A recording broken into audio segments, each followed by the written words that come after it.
Okay, രണ്ട് IPOs ആണ് മാർക്കറ്റിൽ ഇപ്പോൾ ഓപ്പൺ ആയിട്ടിരിക്കുന്നത്, ലീപ്പ് ഇന്ത്യയും ടെക്നോക്രാഫ്റ്റ് വെഞ്ചേഴ്സും. ഈ രണ്ട് IPOയിലും കോമൺ ആയിട്ടുള്ള കാര്യങ്ങൾ എന്ന് വെച്ച് കഴിഞ്ഞാൽ ആദ്യം എന്ന് പറഞ്ഞാൽ IPO ഡേറ്റ്സ് ആണ്. ഈ രണ്ട് IPO ഓപ്പൺ ആവുന്നത് ഓഗസ്റ്റ് 7-ാം തീയതി, അതുപോലെ ക്ലോസ് ചെയ്യുന്നത് ഓഗസ്റ്റ് 11-ാം തീയതിയാണ്. അലോട്ട്മെൻറ്റിൻ്റെ ഫൈനലൈസേഷൻ 12-ാം തീയതി. അതുപോലെ ഈ ഒരു IPO കിട്ടുവാണെന്നുണ്ടെങ്കിൽ, അലോട്ട്മെൻറ്റ് കിട്ടുവാണെങ്കിൽ ഡിമാറ്റ് അക്കൗണ്ടിൽ ക്രെഡിറ്റ് ആവുന്നത് 13-ാം തീയതി. ഇനി അഥവാ കിട്ടിയില്ലെന്നുണ്ടെങ്കിൽ റീഫണ്ട് ക്രെഡിറ്റ് ആവുന്ന ദിവസവും 13-ാം തീയതിയാണ്. ഈ രണ്ട് കമ്പനീസ് മാർക്കറ്റിൽ ലിസ്റ്റ് ചെയ്യുന്നത് ഓഗസ്റ്റ് 14-ാം തീയതിയാണ്. നമുക്കറിയാം വലിയ വലിയ കമ്പനികളുടെ ഫാക്ടറീസിൽ നിന്നൊക്കെ ഈ ഒരു പ്രോഡക്ട്സ്, ഒരു കട്ടിയുള്ള ഒരു തടി പ്ലാറ്റ്ഫോമിൽ ഒരു സ്ക്വയർ ആയിട്ട് ഇങ്ങനെ അടുക്കിയിട്ട് നമ്മൾ ആ ഒരു ഫോർക്ക് ലിഫ്റ്റ് വെച്ച് നമ്മൾ ഫാക്ടറീസിൽ നിന്ന് വെയർ ഹൗസിലോട്ട് മാറ്റുന്നത്, വെയർ ഹൗസിൽ നിന്ന് നമ്മൾ റീറ്റെയിൽ ഔട്ട്ലെറ്റിലോട്ട് ആ ഒരു ട്രക്കിനകത്തൊക്കെ നമ്മൾ ആ ഒരു ഫോർക്ക് ലിഫ്റ്റ് വെച്ച് കയറ്റി വിടുന്നതൊക്കെ നമ്മൾ കണ്ടിട്ടുണ്ട്. അപ്പോൾ ഈ ഒരു തടി കൊണ്ടുള്ള ആ ഒരു സ്ക്വയർ ബേസിനാണ് പറയുന്നത് പെലറ്റ്സ്. അതുപോലെ ഈ ഒരു പ്രോസസ്സിനാണ് പറയുന്നത് പെലറ്റൈസേഷൻ. നോർത്ത് അമേരിക്കയിലും യൂറോപ്പിലും ഒക്കെ 90% ഫാക്ടറി ഗുഡ്സ് ഇതുപോലുള്ളത് പെലറ്റൈസ് ചെയ്താണ് പോകുന്നത്. പക്ഷേ ഇന്ത്യയിൽ ഇപ്പോഴും 17% ഫാക്ടറി ഗുഡ്സ് മാത്രമേ പെലറ്റൈസ് ചെയ്യുന്നുള്ളൂ. അപ്പോൾ ഇതിൽ ഒരേ ഒരു കമ്പനി മാത്രമേ വലിയൊരു സ്കെയിലിൽ ഈ ഒരു ബിസിനസ് ചെയ്യുന്നുള്ളൂ. അത് ആദ്യമായിട്ട് മാർക്കറ്റിൽ ലിസ്റ്റ് ചെയ്യാൻ പോകണം. ആ ഒരു കമ്പനിയുടെ പേരാണ് ലീപ്പ് ഇന്ത്യ. അതുപോലെ നമ്മുടെ രാജ്യത്ത് ഒരുപാട് വാട്ടർ അവൈലബിൾ ആണെങ്കിലും പ്യൂർ ആയിട്ടുള്ള വാട്ടർ അവൈലബിലിറ്റി വളരെ കുറവാണെന്നറിയാം. അപ്പോൾ ഈ ഒരു വേസ്റ്റ് വാട്ടർ ട്രീറ്റ്മെൻറ്റ് പ്ലാന്റുകളുടെ കമ്പനികൾ നമുക്കറിയാം, ഒരുപാടെണ്ണം ഇന്ത്യയിലുണ്ട്. അയൺ എക്സ്ചേഞ്ച്, വാട്ടക്വ ബാഗ്, അതുപോലെ ഒരുപാട് കമ്പനികൾ ഓൾറെഡി ലിസ്റ്റഡ് ആണ് ഈ ഒരു മാർക്കറ്റിൽ. ഈ ഒരു സ്പേസിലെ ഗ്രോത്ത് ഓൾറെഡി നമുക്കെല്ലാം അറിയാവുന്നതാണ്. ഗവൺമെൻറ് പ്രോജക്റ്റുകൾ വഴിയൊക്കെ ഇതുപോലുള്ള വാട്ടർ ട്രീറ്റ്മെൻറ്റ് പ്ലാന്റ്, സീവേജ് ഒക്കെ ഉണ്ടാക്കുന്ന കമ്പനികൾക്ക് നല്ല രീതിയിലുള്ള പുഷ് കിട്ടുന്നുണ്ട്. ഈ ഒരു ബഡ്ജറ്റ് നല്ല രീതിയിലുള്ള പൈസ അതിനുവേണ്ടി മാറ്റി വെക്കുന്നുണ്ട്. അതിനുവേണ്ടി ഒരുപാട് പ്രോജക്റ്റുകളും അതിനുവേണ്ടി ഒരുപാട് സ്കീമുകളും ഉണ്ട് ഗവൺമെൻറ്റിൻ്റെ. അപ്പോൾ ഈ ഒരു ബിസിനസ്സിൽ UPയിലും രാജസ്ഥാനിലും ഒക്കെ കൂടുതലായിട്ട് ഫോക്കസ് ചെയ്തിരിക്കുന്ന ഒരു EPC കമ്പനി, അതായത് engineering procurement and construction company ആണ് രണ്ടാമത്തെ കോമ്പറ്റേറ്റർ. പേര് ടെക്നോക്രാഫ്റ്റ് വെഞ്ചേഴ്സ്. അപ്പോൾ ഈ രണ്ട് കമ്പനികളുടെയും IPOയുടെ ഒബ്ജക്റ്റീവ്, അതുപോലെ ഈ ഒരു കമ്പനിയുടെ ബിസിനസ് മോഡൽസ്, അതുപോലെ ഫൈനാൻഷ്യൽസ്, വാല്യുവേഷൻസ്, അതുപോലെ ലോങ് ടേമിലേക്ക് എന്തുമാത്രം വാല്യൂ ഈ ഒരു ബിസിനസ്സിന് ഉണ്ട്. അപ്പോൾ അത്രയും കാര്യങ്ങളാണ് നമ്മൾ ഇന്നത്തെ ഈ ഒരു വീഡിയോയിൽ കമ്പയർ ചെയ്യാൻ പോകുന്നത്. അത് വെച്ചിട്ട് ഈ രണ്ട് IPOസിൽ ഏതാണ് കുറച്ചുകൂടെ ബെറ്റർ എന്നുള്ളത് നമ്മൾ നോക്കുകയാണ്. അപ്പോൾ ആദ്യം തന്നെ ഈ രണ്ട് IPOസിലും കോമൺ ആയിട്ടുള്ള കാര്യം എന്ന് വെച്ച് കഴിഞ്ഞാൽ, ഒന്നാമത്തെ കാര്യം എന്ന് വെച്ചാൽ ഡേറ്റ്സ് ആണ്. പിന്നെ ഒരു കാര്യം കൂടെ കോമൺ ആയിട്ടുണ്ടെന്ന് പറയാൻ പറ്റുന്നതെന്ന് വെച്ച് കഴിഞ്ഞാൽ ഇതിൻ്റെ അലോക്കേഷനാണ്. രണ്ടും അത്യാവശ്യം ലാഭത്തിൽ പൊയ്ക്കൊണ്ടിരിക്കുന്ന കമ്പനി ആയതുകൊണ്ട് തന്നെ രണ്ടിനും റീറ്റെയിൽ അലോക്കേഷൻ 35% ഉണ്ട്. 15% നോൺ ഇൻസ്റ്റിറ്റ്യൂഷണൽ ഇൻവെസ്റ്റേഴ്സിനാണ്. ബാക്കി 50% ക്വാളിഫൈഡ് ഇൻസ്റ്റിറ്റ്യൂഷണൽ ബയേഴ്സിന് വേണ്ടി റിസർവ്ഡ് ആണ്. നമുക്ക് ആദ്യം തന്നെ ഈ രണ്ട് കമ്പനീസിൻ്റെയും IPO ഒബ്ജക്റ്റീവ്സ് ഒന്ന് താരതമ്യം ചെയ്ത് നോക്കാം. ആദ്യം തന്നെ ലീപ്പ് ഇന്ത്യയുടെ 2480 കോടിയോളം രൂപയുടെ ഒരു IPO ആണ് വരുന്നത്. അതിൽ 2000 കോടിയോളം ഓഫ് ഫോർ സെയിലും 480 കോടിയോളം ഫ്രഷ് ഇഷ്യൂ ആണ്. ഈ ഒരു 480 കോടി രൂപയിൽ 360 കോടിയോളം ഡെറ്റ് റീപേയ്മെൻറ്റ് വേണ്ടിയാണ് യൂസ് ചെയ്യുന്നത്. ബാക്കി ജനറൽ കോർപ്പറേറ്റ് പർപ്പസുകൾക്കാണ് യൂസ് ചെയ്യുന്നത്. പിന്നെ ഈ 2000 കോടിയുടെ ഓഫർ ഫോർ സെയിൽ, അതായത് പ്രൊമോട്ടേഴ്സ് ഷെയർസ് വിൽക്കുന്നത്, ഈ ഒരു പൈസ കമ്പനിയിലോട്ട് വരുന്നതല്ല. അതിൽ ആരാണ് ഷെയർസ് വിൽക്കുന്നത്? ലോകത്തിലെ തന്നെ ഏറ്റവും വലിയ പ്രൈവറ്റ് എക്വിറ്റി ഫേംസിൽ ഒരെണ്ണമായിട്ടുള്ള KKR, അതുപോലെ EBT സ്കീം 3 എന്ന് പറഞ്ഞ ഒരു ഇസോപ്പ് ട്രസ്റ്റുമാണ് ഈ ഒരു കമ്പനിയിൽ ഷെയർസ് വിൽക്കുന്നത്. ഈ ഒരു കമ്പനി ആക്ച്വലി 2013 സ്റ്റാർട്ട് ചെയ്ത കമ്പനിയാണെങ്കിലും ഈ ഒരു കമ്പനിയുടെ മെയിനായിട്ടുള്ള ഗ്രോത്ത് സംഭവിച്ചിരിക്കുന്ന ചില അക്വിസിഷൻസ് വഴിയാണ്. 2023 ഒരു സ്കാൻ മറൈൻ എന്ന് പറഞ്ഞൊരു കമ്പനി ഈ ഒരു കമ്പനി അക്വയർ ചെയ്തിട്ടുണ്ട്. അപ്പോൾ അതുവഴി കുറച്ച് ഇത് വന്നിട്ടുണ്ട്. അതുപോലെ ഈ ഒരു കമ്പനിയുടെ മെയിനായിട്ടുള്ള ഗ്രോത്ത് വന്നിരിക്കുന്നത് ഈ ഒരു CHEP എന്ന് പറഞ്ഞ അവരുടെ കോമ്പറ്റീറ്ററിൻ്റെ ഒരു സബ്സിഡറി കമ്പനിയെ അക്വയർ ചെയ്തപ്പോഴാണ്. അവരുടെ ഇപ്പോൾ ഉള്ള ആ ഒരു 10,000-ഓളം ടച്ച് പോയിൻറ്റ്സ് ഉണ്ടല്ലോ, അതിൽ 6,000-ഓളം ടച്ച് പോയിൻറ്റ്സ് വന്നിരിക്കുന്നത് ഈ ഒരു കമ്പനിയിൽ നിന്ന് മാത്രമാണ്. ഈ ഒരു കമ്പനി ഇവർ അക്വയർ ചെയ്ത വാല്യൂഷൻ എന്താണെന്നറിയോ? വെറും 1000 കോടി രൂപയ്ക്കാണ്. 1000 കോടി രൂപയ്ക്ക് 6000 ടച്ച് പോയിൻറ്റ്സ്. ഈ കമ്പനിക്ക് മൊത്തത്തിൽ 10,000 ടച്ച് പോയിൻറ്റ്സേ ഉള്ളൂ.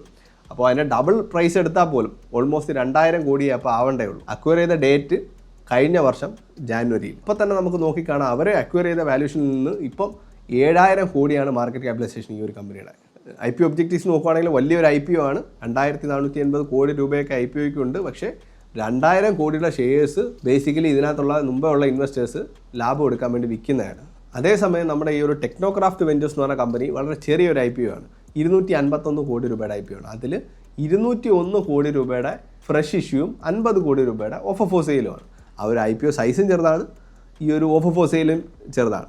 ഇതിൽ ആ ഒരു 50 കോടി രൂപയുടെ ഷെയർസ് വിൽക്കുന്ന കാർത്തികേയ കൺസ്ട്രക്ഷൻ എന്ന് പറഞ്ഞാൽ അവരുടെ ആ ഒരു പ്രൊമോട്ടർ ഗ്രൂപ്പുകാരുടെ പാർട്ട്ണർഷിപ്പിലുള്ള വേറൊരു കമ്പനി പ്രൊമോട്ടേഴ്സാണ്. ഇവിടെ ഓഫർ ഫോർ സെയിൽ ചെറുതാണ്, കാര്യം എന്ന് വെച്ചാൽ IPOയും ചെറുതാണ്. പിന്നെ ആ ഒരു 201 കോടി രൂപയോളം റേസ് ചെയ്യുന്നത് വർക്കിംഗ് ക്യാപിറ്റൽ നീഡ്സിന് വേണ്ടി. നമുക്കറിയാം ഇതൊരു EPC കമ്പനിയാണ്, അവർക്ക് വർക്കിംഗ് ക്യാപിറ്റൽ നീഡ്സ് ഒരുപാടുണ്ട്. അപ്പോൾ ആ ഒരു വർക്കിംഗ് ക്യാപിറ്റലിന് വേണ്ടിയാണ് ബാക്കി പൈസ റേസ് ചെയ്യുന്നത്. അപ്പോൾ ഈ ഒരു IPO ഒബ്ജക്റ്റീവ്സിൻ്റെ കമ്പാരിസണിൽ രണ്ട് കമ്പനീസിൽ നിന്നും ഷെയർസ് വിൽക്കുന്നുണ്ട്, പൈസ റേസ് ചെയ്യുകയും ചെയ്യുന്നുണ്ടെങ്കിലും ഈ ഒരു ലീപ്പ് ഇന്ത്യയുടെ കാര്യത്തിൽ വലിയൊരു പോർഷനും ഓഫർ ഫോർ സെയിലിന് വേണ്ടിയാണ് ഈ ഒരു IPO കൊണ്ടുവരുന്നത് എന്നുള്ളതുകൊണ്ട് തന്നെ അപ്പോൾ ഈ ഒരു IPO ഒബ്ജക്റ്റീവ്സിൻ്റെ കാര്യത്തിൽ പോയിന്റ് നമുക്ക് ടെക്നോക്രാഫ്റ്റ് വെഞ്ചേഴ്സിന് കൊടുക്കാം. ഇനി നമുക്ക് രണ്ടാമത് ഈ രണ്ട് കമ്പനികളുടെയും ബിസിനസ് മോഡൽസ് താരതമ്യം ചെയ്ത് നോക്കാം. ഈ ഒരു ലീപ്പ് ഇന്ത്യ ബേസിക്കലി ഞാൻ പറഞ്ഞല്ലോ, ഇന്ത്യയിൽ 17% മാത്രമേ പലറ്റൈസ് ചെയ്യുന്നുള്ളൂ. നല്ല ഡെവലപ്ഡ് ആയിട്ടുള്ള രാജ്യങ്ങളിലൊക്കെ 90% പലറ്റൈസ് ചെയ്യുന്നുള്ളൂ. അപ്പോൾ ഇന്ത്യയിൽ ആ ഒരു കാര്യത്തിൽ വളരെയധികം അണ്ടർ പെൻട്രേറ്റഡ് ആണ്. അതിന് നല്ലൊരു ഹെഡ് റൂമുണ്ട്. മാത്രമല്ല വേറെയുള്ള രാജ്യങ്ങളെ കണക്കല്ല, ഒരുപാട് കമ്പനിയും ഒരുപാട് വോളിയം ഇന്ത്യയിലുണ്ട്. അപ്പോൾ ഈ ഒരു കമ്പനിക്ക് വലിയൊരു ഗ്രോത്തിനുള്ളൊരു സ്പേസ് എന്തായാലും ഉണ്ട്. അത് മാത്രമല്ല ഈ ഒരു കമ്പനി ഈ ഒരു സെക്ടറിൽ ലീഡറാണ്. വേറെയുള്ള കമ്പനികളൊന്നും ഇതുപോലൊരു സ്കെയിൽ ഇതുവരെ അച്ചീവ് ചെയ്തിട്ടില്ല. ഞാൻ പറഞ്ഞല്ലോ, വലിയ ഇൻവെസ്റ്റേഴ്സിനകത്തുണ്ട്. KKR ഇതിനകത്ത് ഷെയർസ് ഇപ്പോഴും ഹോൾഡ് ചെയ്യുന്നുണ്ട് ഈ ഒരു IPOയ്ക്ക് ശേഷവും. അപ്പോൾ ഇത് ബേസിക്കലി ഒരു ഇൻവെസ്റ്റേഴ്സിൻ്റെ കമ്പനിയാണ്. ഈ ഒരു കമ്പനി വളർന്നതും അതുപോലെ തന്നെയാണ്. 2013 സ്റ്റാർട്ട് ചെയ്ത ഈ ഒരു കമ്പനിയുടെ യഥാർത്ഥ വളർച്ച എന്ന് വെച്ചാൽ 2023 സ്കാൻ മറൈൻ്റെ അക്വിഷൻ കഴിഞ്ഞിട്ട് 2025 ജാനുവരിയിൽ ഈ ഒരു CHEP എന്ന് പറഞ്ഞാൽ അവരുടെ ആ ഒരു കോമ്പറ്റീറ്ററിൻ്റെ സബ്സിഡറി അക്വയർ ചെയ്തതിന് ശേഷമാണ് ഇത്ര വലിയൊരു വളർച്ച. അങ്ങനെ ആ ഒരു അക്വിസിഷൻ വഴിയാണ് മിക്കവാറുള്ള കമ്പനീസ് നമ്മളിപ്പോൾ കാണുന്ന IPOസിൽ വരാറ്. അപ്പോൾ അങ്ങനെയാണ് ഈ ഒരു കമ്പനി വളർന്നിരിക്കുന്നത്. ഈ ഒരു കമ്പനിയുടെ ബിസിനസ് ബേസിക്കലി എന്താണെന്ന് അറിയുന്നുണ്ടെങ്കിൽ ആ ഒരു പാലറ്റ് എന്താണെന്നുള്ള അറിയണം. ആ ഒരു വുഡൻ ആ ഒരു ഹാർഡ് ബേസാണ്. ആ ഒരു ബേസിലാണ് നമ്മുടെ ഈ ഒരു ഗുഡ്സ് അടുക്കി വെക്കുന്നത്. അപ്പോൾ ആ ഒരു പാക്കേജിങ് ആ ഒരു പലറ്റൈസേഷൻ ചെയ്യുന്ന ഒരു കമ്പനിയാണ്. ഇവർക്ക് രണ്ട് രീതിയിലുള്ള ബിസിനസ് ഉണ്ട്, സ്റ്റാറ്റിക് ഹയറും മൂവ്മെൻറ്റ് ഹയറും. ഈ ഒരു സ്റ്റാറ്റിക് ഹയർ എന്ന് പറഞ്ഞു കഴിഞ്ഞാൽ ഇപ്പോൾ നമുക്കൊരു വെയർ ഹൗസിലോട്ട് ഇപ്പോൾ കുറച്ച് പെലറ്റ്സ് വേണം ഈ ഒരു സാധനം അടുക്കി വെക്കാനും കാര്യങ്ങളൊക്കെ ആയിട്ട്. അപ്പോൾ നമ്മൾ ആ ഒരു കമ്പനിക്കാർ തന്നെ ഈ ഒരു കമ്പനിയുടെ നിന്ന് ആ ഒരു പെലറ്റ്സും റെൻറ്റിന് എടുക്കുന്ന പോലെ, അതാണ് സ്റ്റാറ്റിക് ഹയർ. പക്ഷേ ഈ ഒരു മൂവ്മെൻറ്റ് ഹയർ എന്ന് പറഞ്ഞാൽ രണ്ടാമത്തെ മോഡൽ കുറച്ചുകൂടെ കോംപ്ലക്സ് ആണ്. ഈ ഒരു പ്രോഡക്റ്റുകളൊക്കെ സാധാരണ ആ ഒരു ഫാക്ടറിയിൽ ഉണ്ടാക്കിയതിന് ശേഷം ആ ഒരു ഫാക്ടറിയിൽ നേരെ വെയർ ഹൗസിലോട്ട് പോകും, വെയർ ഹൗസിൽ നിന്ന് പിന്നെ റീറ്റെയിലേഴ്സിലോട്ട് പോകും. അപ്പോൾ അങ്ങനെയൊക്കെ പോകുമ്പോൾ ആ സ്ഥലങ്ങളിലെല്ലാം ഈ ഒരു പാലറ്റൈസിംഗ് എന്ന് പറഞ്ഞാൽ ആ പാലറ്റുകൾ അവർ സപ്ലൈ ചെയ്യുകയും അവരുടെ ആ ഒരു കാര്യത്തിന് വേണ്ടി അവർ യൂസ് ചെയ്യുന്ന ഈ ഒരു അസറ്റുകൾ അവർക്ക് തിരിച്ച് റിട്രീവ് ചെയ്തെടുക്കുകയും വേണം. അപ്പോൾ ഈ ഒരു സപ്ലൈ ചെയിനിൽ അവരുടെ ആ ഒരു അസറ്റുകൾ അതിനകത്ത് യൂസ് ചെയ്യുകയും ചെയ്യണം, തിരിച്ച് കമ്പനിയിലോട്ട് തിരിച്ച് കൊണ്ടുവരികയും വേണം. അപ്പോൾ അതാണ് ഇവരുടെ ആ ഒരു മൂവ്മെൻറ്റ് ഹയർ എന്ന് പറഞ്ഞ ബിസിനസ് ചെയ്യുന്നത്. അതാണ് ഇവരുടെ കൂടുതൽ റവന്യൂ ഉള്ള അവരുടെ മെയിൻ ആയിട്ടുള്ള ഒരു ബിസിനസ്. ഇവർക്ക് 14.7 മില്യൺ അസറ്റ്സ് ഉണ്ട്. അതുപോലെ 29 ഫുൾഫിൽമെൻറ്റ് സെൻറ്റർ, 10,000 കൂടുതൽ ടച്ച് പോയിൻറ്റ്സും 1000 കൂടുതൽ കസ്റ്റമേഴ്സും ഉണ്ട്. 1000 കസ്റ്റമേഴ്സ് എന്ന് പറഞ്ഞാൽ മെയിൻ ആയിട്ടുള്ള കസ്റ്റമേഴ്സ് ഈ ഒരു കൊക്കക്കോള, നമ്മുടെ മാരിക്കോ, പാനസോണിക്, ഹയർ, അപ്പോൾ അതുപോലുള്ള കമ്പനികളൊക്കെയാണ്. ഇവരുടെ 50% റവന്യൂസും ബേസിക്കലി ഈ ഒരു FMCG, F&B, food and beverages, അതുപോലെ കൊമേഴ്സ്, ക്വിക്ക് കൊമേഴ്സ് അതുപോലുള്ള സാധനങ്ങളിലുള്ള പ്രൊഡക്ട്സാണ് 50%. ബാക്കി ആ ഒരു 25% ഓട്ടോമൊബൈൽ സെക്ടറിൽ നിന്ന്, ബാക്കി 25% ഇലക്ട്രോണിക് സെക്ടറിൽ നിന്നൊക്കെ വരുന്നുണ്ട്. അപ്പോൾ ഇവരുടെ ബിസിനസ്സിനെ ഇവാലുവേറ്റ് ചെയ്യുകയാണെന്നുണ്ടെങ്കിൽ ഇവരുടെ മെയിനായിട്ടുള്ള സ്ട്രെങ്ത് എന്ന് വെച്ച് കഴിഞ്ഞാൽ ഈ ഒരു ബിസിനസ്സിൽ ആദ്യമേ എത്തിച്ചേരാൻ പറ്റിയിട്ടുണ്ട്. അതുപോലെ ആ ഒരു സ്കെയിൽ അച്ചീവ് ചെയ്യാൻ പറ്റിയിട്ടുണ്ട്. ആ ഒരു ഇൻവെസ്റ്റ്മെൻ്റ് ഒക്കെ ഉള്ളതുകൊണ്ടും അക്വിസിഷനൊക്കെ ഉള്ളതുകൊണ്ടും ഒക്കെയാണ് ആ ഒരു സ്കെയിൽ അച്ചീവ് ചെയ്യാൻ പറ്റിയത്. ആ ഒരു ബിസിനസ്സിന് ആ ഒരു ഫസ്റ്റ് മൂവർ അഡ്വാൻറ്റേജ്, ആ ഒരു സ്കെയിൽ ഉള്ളതുകൊണ്ട് തന്നെ പെട്ടെന്ന് വേറുള്ള കമ്പനികൾക്ക് ഈ ഒരു കമ്പനി റീപ്ലേസ് ചെയ്യാൻ പറ്റത്തില്ല. ഇവരുടെ ആ ഒരു മെയിൻ കസ്റ്റമേഴ്സൊക്കെ ആയിട്ടുള്ള റിലേഷൻഷിപ്പ് ആ ഒരു കമ്പനിയുടെ ഒരു കോമ്പറ്റേറ്റീവ് അഡ്വാൻറ്റേജ് തന്നെയാണ്. പെട്ടെന്ന് ആ ഒരു കമ്പനിക്കാർക്ക് വേറൊരു കമ്പനിയായിട്ടോ ചാടാൻ പറ്റത്തില്ല. പിന്നുള്ളൊരു അഡ്വാൻറ്റേജ് എന്ന് പറഞ്ഞാൽ ഈ കമ്പനിയുടെ ഗ്രോത്ത് തന്നെയാണ്. അക്വിഷൻ വഴിയായാലും ഈ ഒരു കമ്പനി നല്ലൊരു സ്പീഡിലാണ് വളർന്നിരിക്കുന്നത്. ആ ഒരു വളർച്ച ഒരു വലിയ അഡ്വാൻറ്റേജാണ്. അതുപോലെ ഞാൻ പറഞ്ഞല്ലോ, ഈ ഒരു പാലറ്റൈസിംഗ് എന്ന് പറഞ്ഞാൽ ആ ഒരു ബിസിനസ് മൊത്തത്തിൽ ഇന്ത്യയിൽ അണ്ടർ പെൻട്രേറ്റഡ് ആണ്, വളരെ കുറവാണ് ഡെവലപ്ഡ് ആയിട്ടുള്ള രാജ്യങ്ങൾ വെച്ച്. അപ്പോൾ വലിയൊരു ഹെഡ് റൂം ഇനി വളരാനും ഉണ്ട്. അപ്പോൾ അത് ഈ ഒരു കമ്പനിയുടെ ബിസിനസ്സിൻ്റെ ഒരു വലിയ അഡ്വാൻറ്റേജ് തന്നെയാണ്. പിന്നെ ഈ ഒരു ബിസിനസ്സിൽ മെയിനായിട്ട് അറിഞ്ഞിരിക്കുന്ന കാര്യം വെച്ചാൽ നല്ലൊരു ശതമാനവും റവന്യൂസും ഈ ഒരു പാലറ്റ് സപ്ലൈ ചെയ്യുന്ന ആ ഒരു ബിസിനസ്സിൽ തന്നെയാണ് വരുന്നത്. പിന്നെ അതുപോലെ ഈ ഒരു കമ്പനി സ്വന്തമായിട്ട് ഈ ഒരു പാലറ്റ് ഒന്നും ഉണ്ടാക്കുന്നില്ല, തേർഡ് പാർട്ടീസിൻ്റെ നിന്നാണ് മേടിക്കുന്നത്. അപ്പോൾ തേർഡ് പാർട്ടീസിൻ്റെ നിന്ന് ആ ഒരു പാലറ്റിൻ്റെ ആ ഒരു പ്രൈസ് മാറുന്നത് ഈ ഒരു കമ്പനിയെ അഫക്റ്റ് ചെയ്യും. താരതമ്യം ചെയ്യാൻ പോകുന്ന നമ്മൾ ഈ ഒരു ടെക്നോക്രാഫ്റ്റ് വെഞ്ചേഴ്സ് എന്ന് പറഞ്ഞാൽ ഒരു EPC കമ്പനിയാണ്. അവർ മെയിനായിട്ട് ഉത്തർപ്രദേശിലും രാജസ്ഥാനിലും ഇതുപോലെ ഗവൺമെൻറ് പ്രോജക്റ്റുകൾ ചെയ്യുന്ന ഒരു കമ്പനിയാണ്. ഇവരുടെ മെയിനായിട്ടുള്ള റവന്യൂ ഓൾമോസ്റ്റ് 80 തൊട്ട് 90% റവന്യൂ വരുന്നത് ഈ ഒരു വേസ്റ്റ് വാട്ടർ അല്ലെങ്കിൽ സീവേജ് ഒക്കെ ചെയ്യുന്ന ആ ഒരു ട്രീറ്റ്മെൻറ്റ് പ്ലാന്റുകളൊക്കെ ഉണ്ടാക്കുന്നത്. അപ്പോൾ ആ ഒരു ബിസിനസ്സിൽ നിന്നാണ് നല്ലൊരു ശതമാനം ഇവിടെ റവന്യൂ വരുന്നത്. പണ്ട് ഇവരുടെ മെയിനായിട്ടുള്ള ബിസിനസ് റോഡ് കൺസ്ട്രക്ഷനൊക്കെ ആയിരുന്നു. പക്ഷേ അവർ അതിൽ നിന്ന് പതിയെ ഷിഫ്റ്റായി ഇതുപോലെ കൂടുതൽ മാർജിനുള്ള ടെക്നിക്കൽ നോഹൗ വേണ്ടുന്ന ബിസിനസ്സിലോട്ട് കുറച്ചുകൂടെ മാറിയിട്ടുണ്ട്. പിന്നെ ഒരു ചെറിയ ശതമാനം റവന്യൂ ഒരു ഇലക്ട്രിക്കൽ ട്രാൻസ്മിഷൻ വർക്കിൽ നിന്ന് വരുന്നുണ്ട്. കഴിഞ്ഞ ഫൈനാൻഷ്യൽ ഇയർ കുറവായിരുന്നു, പക്ഷേ അതിന് മുന്നത്തെ ഫൈനാൻഷ്യൽ ഇയർ കുറച്ചുകൂടെ ഉണ്ടായിരുന്നു. അപ്പോൾ അതുപോലെ ഈ ഒരു കമ്പനിയുടെ കേപ്പബിലിറ്റി എന്ന് വെച്ച് കഴിഞ്ഞാൽ പ്രോജക്റ്റ് എക്സിക്യൂഷൻ കുഴപ്പമില്ലാത്തൊരു കമ്പനിയാണ്. നല്ല രീതിയിൽ പ്രോജക്റ്റുകൾ പെട്ടെന്ന് എക്സിക്യൂട്ട് ചെയ്യുന്നുണ്ട്. അതുപോലെ വേറെ ഇഷ്യൂസ് ഒന്നും ഇതുവരെ വന്നിട്ടില്ല. രാജസ്ഥാനിൽ ഇപ്പോൾ ഒരു 82 കോടി രൂപയുടെ ഒരു പ്രോജക്റ്റ് ഇപ്പോൾ എക്സിക്യൂട്ട് ചെയ്തതുള്ളൂ. 10 വർഷത്തേക്ക് ഓപ്പറേറ്റ് ആൻഡ് മെയിൻ്റെനൻസും ഇവർക്ക് തന്നെയാണ്. അതുപോലെ ഈ ഒരു കമ്പനിക്ക് ക്ലാസ് ഇലക്ട്രിക്കൽ കോൺട്രാക്ടറിൻ്റെ സർട്ടിഫിക്കറ്റ് ഉണ്ട്. ഈ ഒരു ഉത്തരാഖണ്ഡിൻ്റെ രാജസ്ഥാൻ്റെ ഗവൺമെൻറ്റൽ ബോഡി ആയിട്ടുള്ള ഡിപ്പാർട്ട്മെൻറ്റ് ഓഫ് സേഫ്റ്റിയിൽ നിന്ന് ഇവർക്ക് ആ ഒരു ലൈസൻസ് ഉണ്ട്. അപ്പോൾ അവർക്ക് ഇതുപോലുള്ള ഇലക്ട്രിക്കൽ ട്രാൻസ്മിഷൻ്റെ ആ ഒരു പ്രോജക്റ്റുകളൊക്കെ ചെയ്യാൻ പറ്റും. പിന്നെ ഈ ഒരു ബിസിനസ്സിൻ്റെ നെഗറ്റീവായിട്ട് പറയാനുള്ളതെന്ന് വെച്ച് കഴിഞ്ഞാൽ മെയിനായിട്ട് ഈ ഒരു കമ്പനി ഡിപ്പെൻഡ് ചെയ്തിരിക്കുന്ന ഗവൺമെൻറ്റിൻ്റെ സ്കീമുകൾ വഴി വരുന്ന പ്രൊജക്റ്റുകളാണ്. ഈ ഒരു Amrut Atal mission for rejuvenation and urban transformation, അതുപോലെ ജൽ ജീവൻ മിഷൻ, നമാമി ഗംഗെ പ്രോജക്റ്റ്, അതുപോലെ പ്രധാനമന്ത്രി ഗ്രാം സഡക് യോജന, അതുപോലുള്ള സ്കീമുകളിൽ നിന്നൊക്കെയാണ് അവർക്ക് പ്രൊജക്റ്റുകൾ കിട്ടാറുള്ളത്. അപ്പോൾ ഗവൺമെൻറ് അതുപോലുള്ള പ്രോജക്റ്റുകളിലുള്ള സ്പെൻഡിങ് ആ ഒരു കമ്പനിയിൽ ഇമ്പോർട്ടൻ്റ് ആണ്. അതുപോലെ തന്നെ ഈ ഒരു പ്രോജക്റ്റിൽ നിന്നുള്ള കളക്ഷൻസ് പെട്ടെന്ന് കിട്ടേണ്ടത്, ഗവൺമെൻറ് പ്രോജക്ട്സ് ആയതുകൊണ്ട് കളക്ഷൻസ് കിട്ടേണ്ടത് ഇമ്പോർട്ടൻ്റ് ആണ്. പിന്നെ ഒരു കാര്യം എന്ന് വെച്ചാൽ ആ ഒരു UP രാജസ്ഥാൻ ഏരിയയിലാണ് ഇവർ മെയിനായിട്ട് കോൺസെൻട്രേറ്റ് ചെയ്തിരിക്കുന്നത്. അവരുടെ ആ ഒരു പ്രോജക്ട്സുകൾ മിക്കവാറും ആ ഒരു ഏരിയയിൽ ആണ് കൂടുതലും നടത്തുന്നത്. അപ്പോൾ ഈ ഒരു ഏരിയയിൽ എന്തെങ്കിലുമൊക്കെ നാച്ചുറൽ കലാമിറ്റീസോ എന്തെങ്കിലുമൊക്കെ ക്ലൈമറ്റ് എന്തെങ്കിലും മോശമാവുകയൊക്കെ ചെയ്ത് കഴിഞ്ഞാൽ അവരുടെ പ്രോജക്ട്സുകൾ അവിടെ നിന്ന് പോകാനുള്ള ചാൻസ് ഉണ്ട്. അങ്ങനെയാണെങ്കിൽ അവരുടെ റവന്യൂസിനെ അത് ബാധിക്കും. ആ ഒരു റീജിയണൽ കോൺസെൻട്രേഷൻ അവർക്ക് കൂടുതലുണ്ട്. എന്തെങ്കിലുമൊക്കെ പ്രശ്നം വന്നില്ല ഈ ലയബിലിറ്റീസ് എല്ലാം ഈ ഒരു കമ്പനി പേ ചെയ്യേണ്ടി വരും. അപ്പോൾ ഈ ഒരു ബിസിനസ് മോഡൽ രണ്ട് കമ്പനിയുടെ താരതമ്യം ചെയ്ത് നോക്കുകയാണെങ്കിൽ എനിക്ക് തോന്നുന്നു ലീപ് ഇന്ത്യയുടെ ബിസിനസ് കുറച്ചുകൂടെ ഇന്നോവേറ്റീവ് ആയിട്ടുള്ള ബിസിനസ്സാണ്. നമ്മുടെ ഈ ഒരു ടെക്നോക്രാഫ്റ്റ് വെഞ്ചേഴ്സിൻ്റെ പോലത്തെ കമ്പനികൾ എത്ര കമ്പനികൾ ഓൾറെഡി ലിസ്റ്റഡ് തന്നെയാണ്. അപ്പോൾ അതൊരു ഡിഫറൻഷിയേറ്റിംഗ് ആയിട്ടുള്ള ബിസിനസ് ഒന്നുമല്ല. അത് മാത്രമല്ല വളരെയധികം വർക്കിംഗ് ക്യാപിറ്റൽ ഹെവി ആയിട്ടുള്ള ബിസിനസ്സാണ് ഈ ഒരു ടെക്നോക്രാഫ്റ്റ് വെഞ്ചേഴ്സിൻ്റെ. ബേസിക്കലി ഒരു EPC ബിസിനസ് തന്നെയാണത്. അതേസമയം ലീപ് ഇന്ത്യയുടെ ബിസിനസ് അസലൈറ്റ് ആയിട്ടുള്ള ഇന്ത്യയിൽ വളരെയധികം പെനിട്രേഷൻ സാധ്യതയുള്ള ഒരു നീഷ് ബിസിനസ് തന്നെയാണ്. അതുപോലെ അവർക്കൊരു കോമ്പറ്റേറ്റീവ് അഡ്വാൻറ്റേജ് ആ ഒരു ബിസിനസ്സിലുണ്ട്. ആ ഒരു കസ്റ്റമേഴ്സും ആയിട്ടുള്ള ലോങ് ടേം റിലേഷൻഷിപ്പ് ആദ്യമേ തന്നെ അച്ചീവ് ചെയ്തതുകൊണ്ട്. അപ്പോൾ ബിസിനസ്സിൻ്റെ കാര്യത്തിൽ പോയിന്റ് ലീപ് IPOക്കാണ്.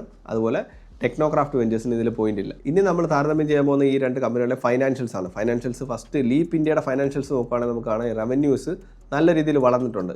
ആ ഒരു 2023 253 കോടിയായിരുന്നത് 2025 ആയപ്പോഴത്തേക്ക് 365 കോടിയായി. അപ്പോൾ ഓൾമോസ്റ്റ് 40% ഗ്രോത്ത് റവന്യൂസിലോട്ട്. അതുപോലെ 2025 ഫൈനാൻഷ്യൽ ഇയറിൽ 466 കോടിയായിട്ടുണ്ട്. അപ്പോൾ അവിടെയും ഒരു 30% റവന്യൂ ഗ്രോത്ത് തന്നെ ഉണ്ട്.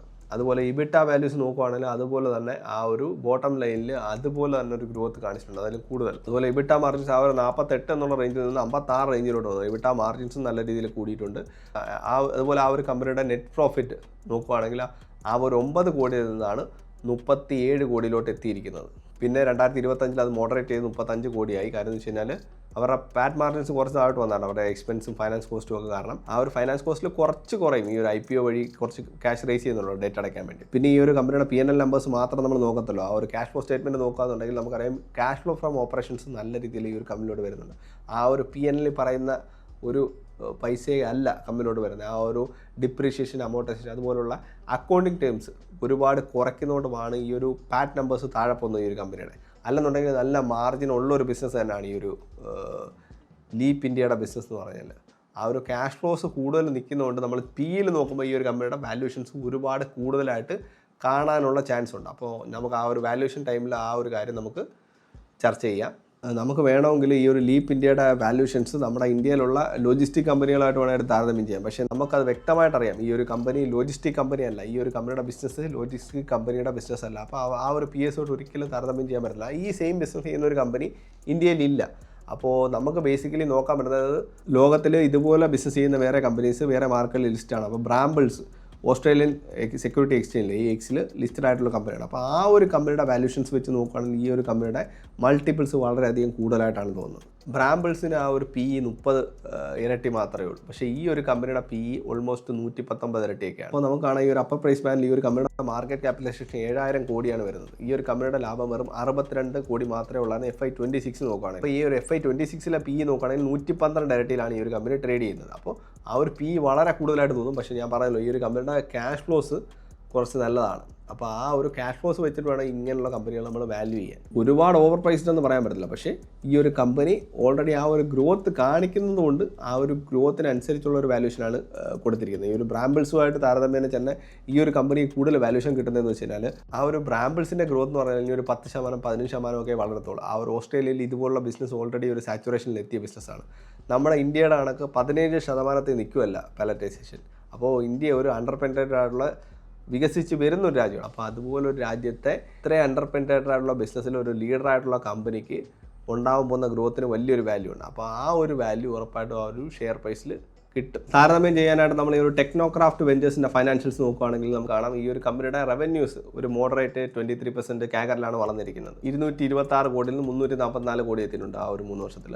അതുപോലെ ഈ ഒരു കമ്പനിയുടെ ഇബിട്ട നോക്കുകയാണെങ്കിൽ ഓൾമോസ്റ്റ് 40% ഗ്രോത്ത് കാണിക്കുന്നുണ്ട്. അതേസമയം പാറ്റ് അതായത് പ്രോഫിറ്റ് ആഫ്റ്റർ ടാക്സ് വളർന്നിരിക്കുന്നത് 50% CAGR-ലാണ്. അപ്പോൾ അവിടെ ഒരു ഗ്രോത്ത് ഉണ്ട്, പക്ഷേ ആ ഒരു ടോപ്പ് ലൈനിൽ അത്ര വലിയൊരു ഗ്രോത്ത് ഈ ഒരു കമ്പനിക്ക് ഇല്ല. പിന്നെ ഈ ഒരു കമ്പനിയുടെ പ്രോഫിറ്റ്സിൻ്റെ വാല്യൂ മനസ്സിലാക്കാൻ വേണ്ടി നമ്മൾ ക്യാഷ് ഫ്ലോ സ്റ്റേറ്റ്മെൻറ്റ് എടുത്ത് നോക്കാമെന്നുണ്ടെങ്കിൽ ഈ ഒരു കമ്പനിയിൽ 19 കോടിയും 23 കോടിയും 48 കോടിയും ഒക്കെ പ്രോഫിറ്റ് ആഫ്റ്റർ ടാക്സ് കാണിച്ച സമയത്ത് ഈ ഒരു കമ്പനിയിൽ വന്നിരിക്കുന്ന ക്യാഷ് ഫ്ലോസ്, യഥാർത്ഥത്തിൽ കമ്പനിയിലോട്ട് എത്തിയിരിക്കുന്ന ക്യാഷ് ഫ്ലോസ് നോക്കാമെന്നുണ്ടെങ്കിൽ ആദ്യത്തെ 2023 വെറും 10 കോടി, 2023 1.4 കോടി, 2025 43ഓളം കോടി ലാഭം ഉണ്ടാക്കിയ ആ ഒരു ടൈമിലും ആണ് ആ ഒരു കമ്പനിയിലോട്ട് പൈസയായിട്ട് വന്നിട്ടുള്ളത് വെറും 21 കോടിയാണ്. അപ്പോൾ ആ ഒരു ക്യാഷ് ഫ്ലോസ് ആ ഒരു പ്രോഫിറ്റ്സിൻ്റെ അത്രയും ഒരു ക്വാളിറ്റി കാണിക്കുന്നത്. അപ്പോൾ ഈ ഒരു കമ്പനി ഫൈനാൻഷ്യൽസിൻ്റെ കാര്യത്തിൽ ഒരിക്കലും ലീപ്പ് ഇന്ത്യയുടെ അത്ര സ്ട്രോങ് അല്ല. ലീപ്പ് ഇന്ത്യ കുറച്ചുകൂടെ ഫൈനാൻഷ്യലി സ്ട്രോങ് കമ്പനിയാണ്. അപ്പോൾ ഫൈനാൻഷ്യൽസിൻ്റെ പോയിന്റ് ഉറപ്പായിട്ട് ലീപ്പ് ഇന്ത്യക്കാണ്. അതേസമയം നമ്മൾ വാല്യൂഷൻ്റെ കാര്യം നോക്കുകയാണെന്നുണ്ടെങ്കിൽ ഈ ഒരു കമ്പനി പിയേഴ്സുമായിട്ട് കമ്പയർ ചെയ്യാൻ പറ്റുന്ന ഒരു കമ്പനിയാണ്. അത് തന്നെ ഈ ഒരു കമ്പനിയുടെ ബേസിക് വാല്യൂഷൻസ് നോക്കുകയാണെന്നുണ്ടെങ്കിൽ ഈ ഒരു കമ്പനിയുടെ പോസ്റ്റ് IPO മാർക്കറ്റ് ക്യാപിറ്റലൈസേഷൻ വരുന്നത് 839 കോടിയോളമാണ്. അപ്പോൾ ഈ ഒരു കമ്പനി 2026 ഉണ്ടാക്കി 43 കോടി പാറ്റാണ്, പ്രോഫിറ്റ് ആഫ്റ്റർ ടാക്സ് ആണ്. നമ്മൾ പക്ഷേ ക്യാഷ് ഫ്ലോ നോക്കിയപ്പോൾ പറഞ്ഞായിരുന്നു അത്രയും പൈസയൊന്നും കമ്പനിയോട് വന്നിട്ടില്ല. എന്നാലും ആ ഒരു പാറ്റ് വെച്ചാണ് നമ്മൾ വാല്യൂ ചെയ്യുന്നത്. ആ ഒരു പാറ്റിൽ നോക്കുന്ന PE ഏർണിങ്സ് എപ്പോഴും കുറവായിരിക്കും. നമ്മൾ ലീപ്പ് ഇന്ത്യയുടെ ക്യാഷ് ഫ്ലോസ് അതിൻ്റെ 2, 3, 4 ഇരട്ടി വരുന്ന ഒരു കമ്പനിയിൽ പ്രൈസ് ടു ഏർണിങ്സ് എപ്പോഴും കൂടുതലായിരിക്കും. ക്യാഷ് ഫ്ലോസിൻ്റെ വാല്യൂ, അതായത് ആ ഒരു കമ്പനിയുടെ മെയിനായിട്ടുള്ള വാല്യൂ വരുന്ന ക്യാഷ് ഫ്ലോസ് തന്നെയാണ്. അപ്പോൾ ആ ഒരു വാല്യൂ ഒന്നാണ്. വാല്യുവേഷൻ ആ ഒരു PE വെച്ച് നോക്കുമ്പോൾ ഉള്ള ആ ഒരു വാല്യുവേഷൻ PE വെച്ച് നോക്കുമ്പോൾ ആ ഒരു പ്രശ്നം നമുക്ക് മനസ്സിലാവുന്നുണ്ട്. ആ ഒരു PEയിൽ വരുന്ന ഒരു ഈയുടെ ക്വാളിറ്റി നമ്മൾ മെഷർ ചെയ്യുന്നില്ല. അപ്പോൾ ഈ ഒരു കേസിൽ വെറും ആ ഒരു 19 ടൈംസ് പ്രൈസ് ടു ഏർണിങ്സിലാണ് ഈ ഒരു കമ്പനി ട്രേഡ് ചെയ്യുന്നതെങ്കിൽ പോലും അത് ചീപ്പാണ് നമുക്ക് പെട്ടെന്ന് പറയാൻ പറ്റുന്നില്ല. ആ ഒരു സമയം മറ്റേ ഒരു കമ്പനിയിൽ 118 പ്രൈസ് ടു ഏർണിങ്സ് ആണ് വരുന്നത്. ആ ഒരു കമ്പനി ആ ഒരു 118ഓളം പ്രൈസ് ടു ഏർണിങ്സ് ചിലപ്പോൾ ജസ്റ്റിഫൈഡ് ആവും ആ ഒരു ക്യാഷ് ഫ്ലോസ് വെച്ച് നമ്മൾ കാൽക്കുലേറ്റ് ചെയ്യാന്നുണ്ടെങ്കിൽ. ആ ഒരു ക്യാഷ് ഫ്ലോസും ആ ഒരു ഗ്രോത്തും കൂടെ ആ ഒരു പിക്ചറിൽ നമ്മൾ കൊണ്ടുവരാമെങ്കിൽ, ആ ഒരു വാല്യൂവിൻ്റെ പിക്ചർ നമ്മൾ കൊണ്ടുവരാമെന്നുണ്ടെങ്കിൽ. അതുകൊണ്ടാണ് ഈ ഒരു വാല്യുവേഷൻ എന്ന് പറയുന്ന ഒരു മാത്തമാറ്റിക്കൽ ഗെയിം അല്ലാത്തത്. അപ്പോൾ ഇവിടെ വാല്യുവേഷൻ്റെ കാര്യത്തിൽ ഈ ഒരു കമ്പനിക്കാണോ മറ്റേ കമ്പനിക്കാണോ പോയിന്റ് കിട്ടുന്നതെന്ന് പറയുന്നത് വളരെ ടഫായിട്ടൊരു കാര്യമാണ്. ഇപ്പോൾ ഇങ്ങനെ ഒരു കമ്പാരിസൺ വീഡിയോ ചെയ്യുന്ന തന്നെ ഇങ്ങനൊരു സിറ്റുവേഷൻ വരുമ്പോൾ ഭയങ്കര ഡിഫിക്കൽട്ടായി പോകും. എൻ്റെ ആ ഒരു കാഴ്ചപ്പാടായിരിക്കണം എന്നില്ല വേറൊരാൾക്ക്. ഈ ഒരു കമ്പനിക്ക് ഗ്രോത്ത് ഉണ്ട്, അതുപോലെ പ്രൈസ് ടു ഏർണിങ്സ് നമ്മൾ കൊടുക്കുന്ന മൾട്ടിപ്പിൾസ് കുറവാണ്. അപ്പോൾ ഈ ഒരു കമ്പനിയുടെ വലിപ്പവും വളരെ കുറവാണ്. 839 കോടി മാത്രമേ മാർക്കറ്റ് ക്യാപിറ്റലൈസേഷനുള്ളൂ. മറ്റേ കമ്പനിക്ക് 7000 കോടി മാർക്കറ്റ് ക്യാപിറ്റലൈസേഷൻ ഉണ്ട്. ഇത്രയും ഗ്രോത്ത് ഉണ്ട്, പക്ഷേ അതുപോലുള്ളൊരു വാല്യൂഷനിലാണ് ആ ഒരു കമ്പനി വരുന്നത്. അപ്പോൾ ഞാൻ തൽക്കാലം ഈ ഒരു വാല്യൂഷൻ്റെ പോയിന്റ് ഈ ഒരു വാല്യൂ കുറഞ്ഞ മൾട്ടിപ്പിൾ കുറഞ്ഞ ഈ ഒരു ടെക്നോക്രാഫ്റ്റിന് കൊടുക്കുകയാണ്. ചിലപ്പോൾ ഒരു വാല്യൂ ട്രാപ്പ് ആയിരിക്കും ഇത്, എന്നാലും അതിന് കൊടുക്കുകയാണ്. ഈ ഒരു ഗവൺമെൻറ് പ്രോജക്ട്സിൽ നിന്നും കാര്യങ്ങളൊക്കെ പൈസ കിട്ടാനുണ്ട് ഈ ഒരു കമ്പനിക്ക്. ഒരുപാട് റിസീവബിൾസ് ഉണ്ട്. ആ ഒരു റിസീവബിൾസ് ഒക്കെ ഈ ഒരു കമ്പനിയിലോട്ട് വരും എന്നുള്ള പ്രതീക്ഷയിലാണ് ഈ ഒരു വാല്യൂഷൻ്റെ പോയിന്റ് കൊടുക്കുന്നത്. ആക്ച്വലി ആ ഒരു ലീപ്പ് ഇന്ത്യക്ക് ആ ഒരു ഏർണിങ്സിൻ്റെ ഗ്രോത്തിൻ്റെ ഒക്കെ അടിസ്ഥാനത്തിലും ആ ഒരു ക്യാഷ് ഫ്ലോസിൻ്റെ അടിസ്ഥാനത്തിലും ആക്ച്വലി അതിനെ ആണ് വാല്യൂഷൻ്റെ പോയിന്റ് കൊടുക്കേണ്ടതെന്ന് എനിക്ക് തോന്നുന്നുണ്ട്. പക്ഷേ ഫൈനാൻഷ്യൽസിൻ്റെ പോയിന്റ് നമ്മൾ ലീപ്പ് ഇന്ത്യക്ക് കൊടുത്തുകൊണ്ട് തന്നെ ഈ ഒരു വാല്യൂഷൻ്റെ പോയിന്റ് നമുക്ക് തൽക്കാലം ടെക്നോക്രാഫ്റ്റ് വെഞ്ചേഴ്സിന് കൊടുക്കാം. ഭാവിയിൽ നമുക്ക് അതിനൊരു മാറ്റം ഉണ്ടാകുമായിരിക്കും. അപ്പോൾ ലാസ്റ്റ് ഒരു പാരാമീറ്റർ കൂടെ നമ്മൾ പറയുന്നുണ്ട്. ലോങ് ടേമിലേക്ക് ഇൻവെസ്റ്റ് ചെയ്യാൻ വേണ്ടിയിട്ട് ഈ 2 കമ്പനീസിൽ ഏതാണ് ബെറ്റർ, അതുപോലെ IPO ലിസ്റ്റിങ്ങിന് വേണ്ടിയിട്ട് ഏത് കമ്പനീസാണ് ബെറ്റർ. ഈ ഒരു പോയിന്റ് പട്ടികയിൽ 2 കമ്പനീസ് നമ്മൾ IPO ലിസ്റ്റിങ്ങിൻ്റെ വെച്ചിട്ട് കൂട്ടുന്നില്ല. കാരണം എന്ന് വെച്ചാൽ 2 കമ്പനിക്കും ഗ്രേ മാർക്കറ്റിലെ പ്രീമിയം വളരെ കുറവാണ്, 10% താഴെയാണ്. അപ്പോൾ 2 കമ്പനീസും IPOയ്ക്ക് അപ്ലൈ ചെയ്യാൻ അത്ര നല്ലൊരു കാര്യമല്ല. IPOയിൽ ലിസ്റ്റിംഗ് ഗെയിൻസ് കിട്ടാനുള്ള ചാൻസ് ഇല്ല. അപ്പോൾ അതുകൊണ്ട് ഇത് പോയിന്റ് കൂട്ടുന്നില്ല. അതുപോലെ ലോങ് ടേം ഇൻവെസ്റ്റ്മെൻറ്റിന് ഈ 2 കമ്പനീസിൽ ബെറ്റർ ഉറപ്പായിട്ടും ലീപ്പ് ഇന്ത്യയാണ്. കാരണം എന്ന് വെച്ചാൽ അവരുടെ ആ ഒരു ഫൈനാൻഷ്യൽസും ആ ഒരു കമ്പനി ഉള്ള ആ ഒരു നീഷ് ബിസിനസ്സും അവരുടെ കേപ്പബിലിറ്റി ആ ഒരു ക്യാഷ് ഫ്ലോസും ഒക്കെ വെച്ച് നോക്കുമ്പോൾ ലീപ്പ് ഇന്ത്യയാണ് ലോങ് ടേം ഇൻവെസ്റ്റ്മെൻറ്റിന് വേണ്ടി നല്ല കമ്പനി. പക്ഷേ വാല്യൂഷൻസ് കുറച്ചുകൂടെ കുറച്ച് കിട്ടുമ്പോൾ മാത്രമേ അത് ലോങ് ടേം ഇൻവെസ്റ്റ്മെൻ്റ് ആയിട്ട് വരത്തുള്ളൂ. അതുപോലെ തന്നെ ടെക്നോക്രാഫ്റ്റും ലോങ് ടേമിലേക്ക് ഇൻവെസ്റ്റ് ചെയ്യാൻ നല്ലൊരു കമ്പനിയാണ്. കാരണം എന്ന് വെച്ച് കഴിഞ്ഞാൽ അവരുടെ സൈസ് വളരെ ചെറുതാണ്. ഈ ഒരു കമ്പനി നമ്മൾ വാട്ടർ ബാഗ് ആയിട്ടോ ഡെൻഡ വാട്ടർ ആൻഡ് ഇൻഫ്ര ആയിട്ടോ എൻബ്രോ ഇൻഫ്ര ആയിട്ടോ ഒക്കെ നമ്മൾ താരതമ്യം ചെയ്യുകയാണെങ്കിൽ ഈ ഒരു കമ്പനിയുടെ റവന്യൂസ് വളരെ കുറവാണ്. അപ്പോൾ ആ ഒരു ചെറിയ ബേസിൽ നിന്ന് കയറി വരുന്നൊരു കമ്പനിയാണ്. പ്രൊമോട്ടേഴ്സൊക്കെ അത്യാവശ്യം നല്ലതാണ്. ഈ ഒരു കമ്പനി അത്യാവശ്യം നല്ല രീതിയിൽ മാനേജ് ചെയ്ത് പോകുന്ന ആ ഒരു ക്യാഷ് ഫ്ലോസൊക്കെ ഈ ഒരു കമ്പനിയിലോട്ട് വരുന്നു. ആ ഒരു കമ്പനിയുടെ ഡെറ്റ് ലെവൽസൊക്കെ കറക്റ്റായിട്ട് മാനേജ് ചെയ്യുന്നുണ്ടെങ്കിൽ അത്യാവശ്യം ലോങ് ടേമിലേക്ക് ഇൻവെസ്റ്റ് ചെയ്യാൻ പറ്റുന്ന ഒരു കമ്പനി തന്നെയാണ്. സാധാ ഒരു EPC കമ്പനി തന്നെയാണ് ഈ ഒരു കമ്പനി. പക്ഷേ ലോങ് ടേം കൺസിഡറേഷൻ്റെ കാര്യത്തിൽ പോയിന്റ് ലീപ്പ് ഇന്ത്യക്ക് തന്നെയാണ് കൊടുക്കുന്നത്. അപ്പോൾ ഈ ഒരു കമ്പാരിസൻ്റെ അവസാനം നമുക്ക് ഈ ഒരു IPO ഒബ്ജക്റ്റീവ്സിൻ്റെ പോയിന്റും വാല്യൂഷൻ്റെ പോയിന്റും നമുക്ക് ടെക്നോക്രാഫ്റ്റ് വെഞ്ചേഴ്സിനാണ് കിട്ടിയിരിക്കുന്നത്. ടെക്നോക്രാഫ്റ്റ് വെഞ്ചേഴ്സിന് കൊടുക്കേണ്ട അല്ല തരത്തിൽ വാല്യൂഷൻ്റെ പോയിന്റ്, എന്നാലും അതിൻ്റെ കാരണങ്ങൾ നമ്മൾ പറഞ്ഞതാണ്. അപ്പോൾ ആ ഒരു 2 പോയിന്റ് മാത്രമാണ് ടെക്നോക്രാഫ്റ്റ് വെഞ്ചേഴ്സിന് കിട്ടിയിരിക്കുന്നത്. അതേസമയം നമ്മുടെ ലീപ്പ് ഇന്ത്യക്ക് ഈ ഒരു ബിസിനസ് മോഡലിൻ്റെ കാര്യത്തിൽ, ഫൈനാൻഷ്യൽസിൻ്റെ കാര്യത്തിൽ, അതുപോലെ ലോങ് ടേം ഇൻവെസ്റ്റ്മെൻറ്റ് കൺസിഡർ ചെയ്യുന്നതിൻ്റെ കാര്യത്തിലും ഒക്കെ പോയിന്റ് കിട്ടിയിട്ടുണ്ട്. അപ്പോൾ ഈ ഒരു IPO കമ്പാരിസൺ ഒരിക്കലും ഒരു നല്ലൊരു കമ്പാരിസൺ അല്ല. കാരണം വെച്ചാൽ ഇതൊരു ആപ്പിൾ ടു ആപ്പിൾ കമ്പാരിസൺ അല്ല. 2 കമ്പനി 2 രീതിയിലുള്ള ബിസിനസ്സുകളാണ്. ഇത് രണ്ടും ആക്ച്വലി കമ്പയറബിൾ അല്ല. പിന്നെ ഈ 2 IPOയുടെയും കൂടെ വീഡിയോ ഷോർട്ടായിട്ട് ഒരു വീഡിയോയിൽ ഉൾക്കൊള്ളിക്കാൻ വേണ്ടിയാണ് നമ്മളിങ്ങനെ ചെയ്തത്. അതുപോലെ ഈ 2 IPOs ഒരു ഡേറ്റിലുള്ളതായതുകൊണ്ട് തന്നെ അതിൻ്റെ ഡീറ്റെയിൽസ് എല്ലാം അങ്ങനെ അങ്ങ് കവർ ചെയ്യാമെന്ന് വിചാരിച്ചു. അപ്പോൾ ഇതുപോലെ നമ്മുടെ IPO റിലേറ്റഡ് ആയിട്ടുള്ള ഇൻവെസ്റ്റ്മെൻറ്റ് റിലേറ്റഡ് ആയിട്ടുള്ള കാര്യങ്ങളൊക്കെ നമ്മുടെ ടെലഗ്രാം ചാനലിൽ ചർച്ച ചെയ്യുന്നുണ്ട്. അപ്പോൾ നമ്മുടെ ടെലഗ്രാം ചാനൽ ലിങ്ക് ഡിസ്ക്രിപ്ഷനിലുണ്ട്. അതുപോലെ ഈ ഒരു വീഡിയോയിൽ ഈ 2 IPO കുറിച്ച് എന്തെങ്കിലുമൊക്കെ ഒരു ഐഡിയ കിട്ടിയെങ്കിൽ ഈ ഒരു വീഡിയോ ലൈക്ക് ചെയ്യാൻ മറക്കരുത്. അതുപോലെ ഇതുപോലെ ഇൻവെസ്റ്റ്മെൻറ്റ് റിലേറ്റഡ് ആയിട്ടുള്ള കണ്ടന്റുകൾ ചാനലിൽ പോസ്റ്റ് ചെയ്യുന്നതാണ്. അപ്പോൾ ഈ ഒരു ചാനൽ സബ്സ്ക്രൈബ് ചെയ്യാൻ മറക്കണ്ട. അപ്പോൾ അടുത്തൊരു ഇതുപോലെ ഇൻവെസ്റ്റ്മെൻറ്റ് റിലേറ്റഡ് ആയിട്ടുള്ള വീഡിയോ ആയിട്ട് വീണ്ടും കാണാം.